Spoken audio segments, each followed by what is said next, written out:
Hi everyone, welcome to my channel where I share my life experiences living in the US and give you practical tips and tricks for learning English. Whether you are just starting out or looking to improve your skills, you are in the right place. Let's dive in. Hi, my name is Chayani. I'm originally from Thailand. I've been living in the US for about 20 years now. I started learning English in Thailand since when I was about 5 years old.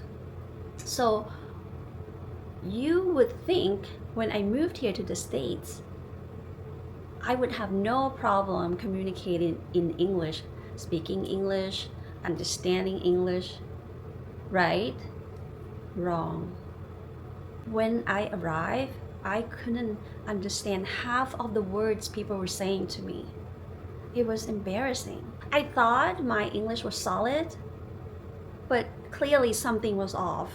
So what was going on? How did I overcome my struggle? Stick around. In this video, I want to share with you 5 shocking facts about my English learning journey and how you can avoid making the same mistakes. Back when I was in Thailand, I was raised to be quiet and reserved. I lack of confidence. So I mumbled a lot, and that exactly the problem. Well, when I first moved to the US, I didn't even know that I was mumbling because in Thailand, speaking too loud is impolite. So I've been always soft spoken and using my inside voice a lot. And I didn't realize that it frustrates people when I mumble because they couldn't understand me. It frustrates me because I need to repeat myself all the time because people asking me to repeat myself. My husband told me often, "Can you speak louder?" That's when I first noticed, like, wait a minute, maybe my English wasn't bad. Maybe I just need to speak louder. Mumbling is a problem because when you mumble, people have a hard time understand you, and it's frustrating. If people need to ask you to repeat yourself many times, it's frustrating to you if you have to repeat yourself many times. It's a lose and lose situation. So I stopped mumbling, and this is how I improve my speaking skill. Stop mumbling means that I open my mouth wider. I speak louder. Speaking louder make it clearer, and open your mouth more. Make sure that you put energy in your mouth movement. In Thai, people often don't express a lot of emotion when they talk, but in English it's a different story. People express a lot of emotions, and when you try to speak English, you have to exaggerate your mouth movement, and that will help people to understand you more. If someone asks you to repeat yourself, don't take it personally. Take it as maybe you have to do something different. Maybe you have to speak louder, open your mouth more. And if you open your mouth wider, you exaggerate your mouth movements, sometimes people can read your lips, and it's going to be easier for them to understand you. Second, I didn't enunciate. First of all, my husband didn't have a lot of exposure to Asian people, and he had a hard time understanding many of my friends when they speak English. So I asked him, "What's the problem?" Right? Like, because their English was so bad that you couldn't understand. But he said, "No, no, no. He could understand bad English, but they need to enunciate."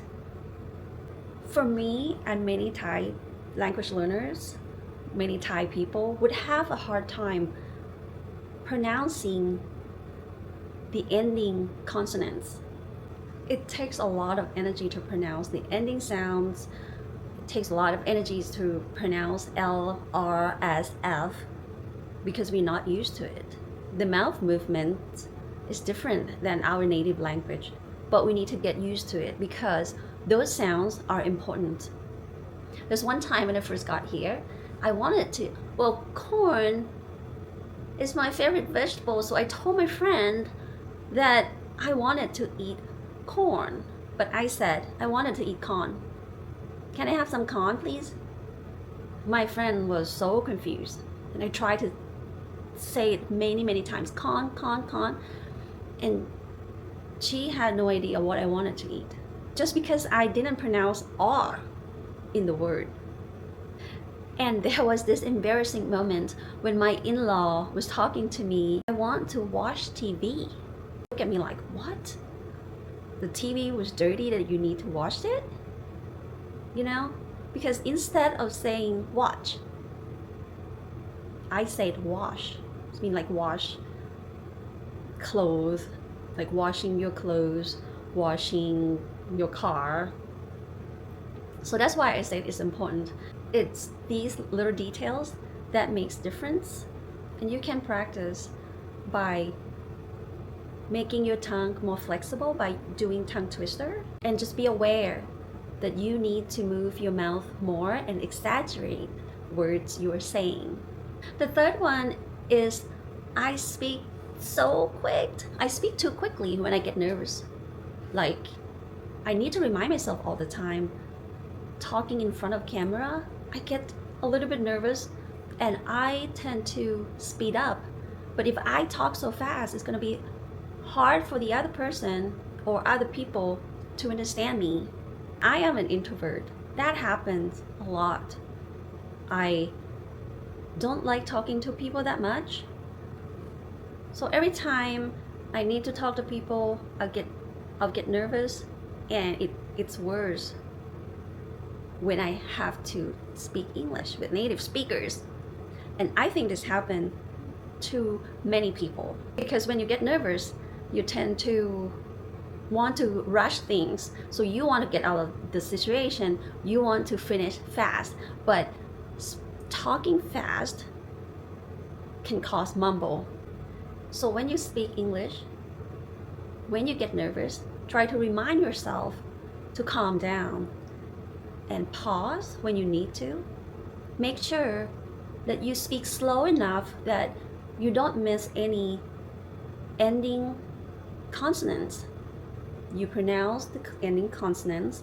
You make sure that you pronounce L and R in the words. Slowing down not only helps your listener, but it helps you to be more in control of your speech.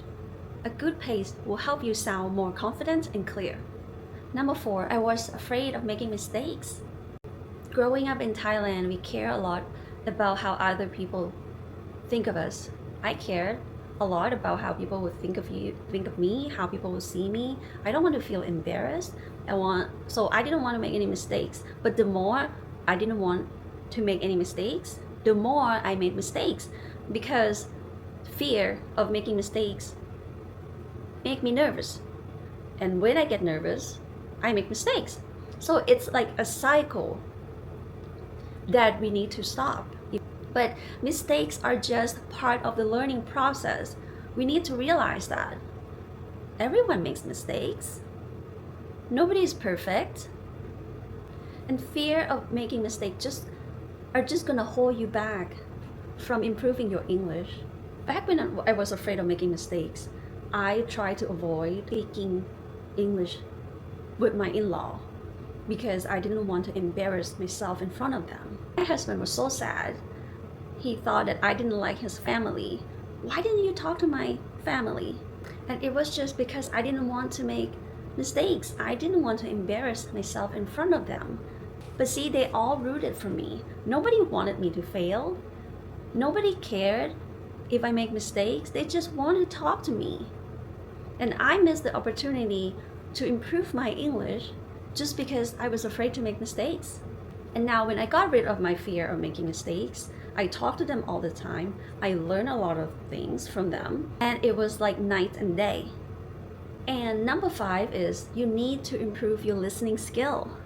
So my mom comes to stay with me every 6 months in the summer, and she had a hard time at the airport because she couldn't understand English, she couldn't speak English. So I decided, oh, I'm gonna teach her to speak English. So I wrote down a lesson for her, and she was practicing before she left a couple weeks ago. And she was practicing, and she said, I can say all this, but I cannot understand the gates change announcement.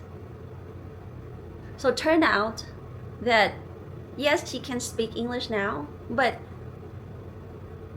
what's the point? She can't understand spoken English. And if you talk to someone, if you start a conversation with someone and you can't understand what they're saying, then the conversation ends there. It's going nowhere. Because of my mom, it made me realize that, oh yeah, when I first moved here, I couldn't understand English either.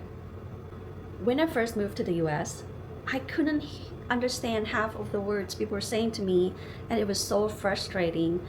I was shocked that I couldn't understand them. I couldn't carry a conversation because I couldn't understand what the other person said to me. And that made me embarrassed and didn't want to say anything at all, because I know that if they say something back, I wouldn't understand. So I avoided to talk to anyone at all cost. And that kind of hindered my English progress. So to me, listening skills are just as important as speaking skills. In the next video, I want to share with you my tips on improving my listening skills just from my learning journey. So stay tuned for the next video. So there you have it, my 5 shocking facts about my English learning journey. If you are struggling with any of these, you are not alone. I hope my tips help you improve. If you like this video, don't forget to like, share, and subscribe if you found this video helpful. See you in the next one.